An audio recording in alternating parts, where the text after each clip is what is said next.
চোর অপবাদে পরিচারিকার পরিবারের চুল কেটে শাস্তি। যে ঘটনা সামনে আসছে অবাক করা, যে চোর অপবাদে পরিচারিকার পরিবারের চুল কেটে শাস্তি দেওয়ার অভিযোগ, সোশ্যাল মিডিয়ায় ভাইরাল ভিডিও। হাওড়ার ডোমজুড়ের ঘটনায় চাঞ্চল্য, পরিবারকে ডোমজুড় থানায় নিয়ে যাওয়া হয় এবং এই মুহূর্তে দুজনকে গ্রেফতার করা হয়েছে বলে জানতে পারা যাচ্ছে। এই মুহূর্তে আমাদের সঙ্গে সরাসরি রয়েছেন প্রতিনিধি জগন্নাথ সামন্ত। জগন্নাথ, যে বিষয়টা জানতে চাইবো, যে চোর অপবাদে পরিচারিকার চুল কাটা এবং শুধুমাত্র সেটা নয়, গোটা পরিবারের চুল কাটা হয়েছে এবং শাস্তি দেওয়া হয়েছে। দেখো, তোমাকে বলে রাখি, ঘটনাটা ঘটেছে রবিবার রাতে, অর্থাৎ রবিবার রাতে চুরির অপবাদে পরিচারিকাকে আটকে রাখা হয় ডোমজুড় থানার অন্তর্গত এলাকায় এবং মালিক পক্ষ আব্বাসুদ্দিন আর জাহিরুদ্দিন দুজন আটকে রাখে। এই পরিবারের যে পরিচারিকা কাজ করত সেই মেয়েকে আটকে রাখে এবং তারপরে পরিবারকে খবর দেওয়া হয়।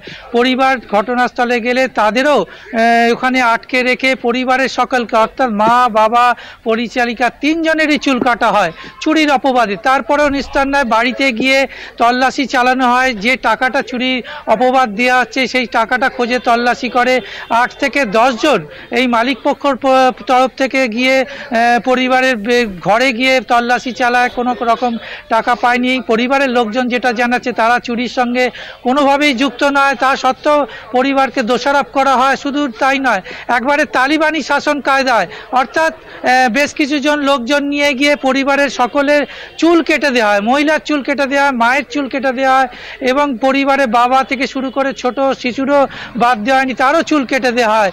এই খবর সোশ্যাল মিডিয়ায় ছড়ায় এবং ভাইরাল হয়। সেই ভিডিও ভাইরাল হওয়ার পর ওই পরিবার শুধু ওই এলাকার চুল কাটা থেকে মুক্তি পায়নি, ওখান থেকে এলাকা থেকে তাদের বিতাড়িত তাড়িয়েও দেওয়া হয়। তারা গা ঢাকা দিয়েছিল জগদীশপুরে মাকালতলায়। সেখানেই পুলিশ, জগদীশ থানার ফাঁড়ির পুলিশ এবং লিলুয়া থানার পুলিশ ঘটনার ছবি মিডিয়ায় যখন খবরটা চাঞ্চল্য হয়, সোশ্যাল মিডিয়ায় যখন খবরটা ছড়ায়, তখন গিয়ে তাদের পরিবারকে উদ্ধার করে এই মুহূর্তে নিয়ে যাওয়া হয়েছে ডোমজুড় থানায়। ডোমজুড় থানা তাদের থেকে পুরো বয়ান শোনা হচ্ছে, লিখিত অভিযোগ করা হচ্ছে।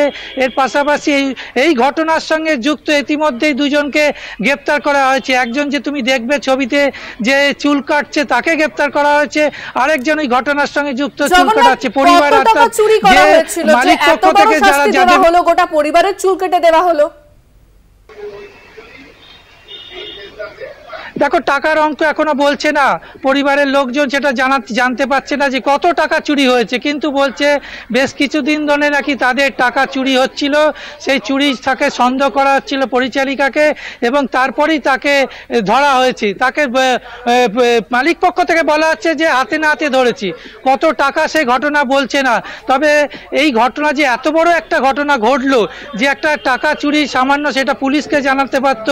বিভিন্ন, যেহেতু মহিলা পরিচালিকা, তা কিন্তু ঘটনা থামলো না। একেবারে তুমি জানো, রাজ্যে বিভিন্ন জায়গায় চুরির অপবাদে একের পর এক বড় ঘটনা ঘটছে। হাওড়ায় প্রচুর এরকম ঘটনা ঘটেছে। তা সত্ত্বেও পুলিশকে আড়ালে রেখে নিজেরাই হাতে আইন তুললো।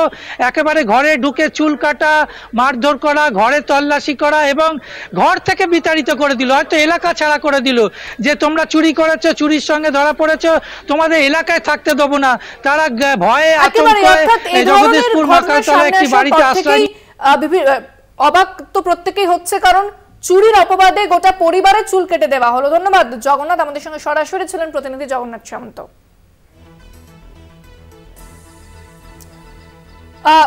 যার সাথে ঘটনা ঘটেছে তিনি কি বলেছেন শোনাব আপনাদের। সন্দেহ হচ্ছে চুরি করেছে। আচ্ছা, আপনারা তারপরে আপনাদের ডাকা হলো?